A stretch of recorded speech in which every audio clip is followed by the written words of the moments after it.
Magandang gabi Pilipinas, live mula sa Pag-asa Weather and Flood Forecasting Center. Narito na po ang latest sa lagay ng ating panahon.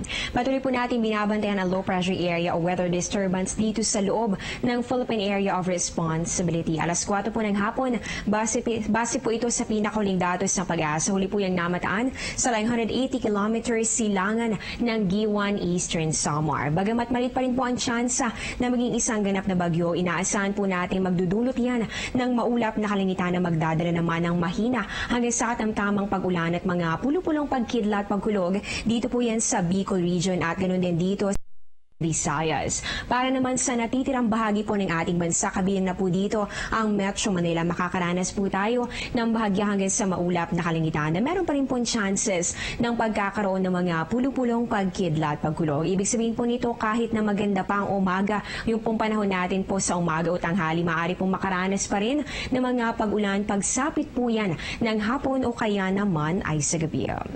Dahil long weekend na po simula bukas, alamin po natin magiging maganda kaya ang lagay ng ating panahon sa ating bansa. I-check po natin ang nilalaman ng 3D weather forecast ng Pag-asa.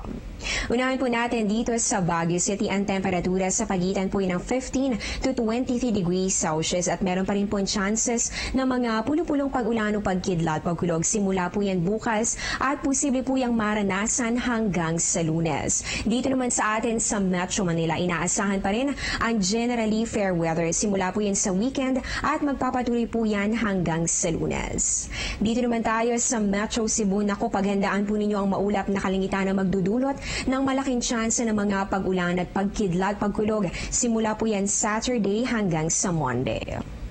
Dito naman sa Metro Davao, ang temperatura sa pagitan po yan ng 24 to 33 degrees Celsius. Magpapakita po si Haring Araw po ang chances ng pagkakaroon ng mga isolated cases ng rain showers or thunderstorms.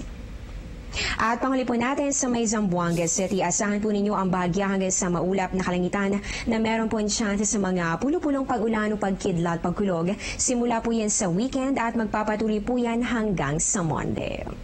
At para naman po sa ating sunrise bukas, sisikat po ang araw 5:44 ng umaga at tulubog po yan 6:10 ng gabi. At yun po ang latest mula po dito sa Pag-asa. Abangan niyo po ang susunod pong update sa News Live. Dito pa rin po yan sa Telebisyon ng Bayan. Ako po ang inyong weather lover, Amor na Rosa, na nagsasabing ang taong handa at may ngahon, kayang lagpasan ang hamon ng panahon. Magandang gabi po sa inyong lahat and happy weekend!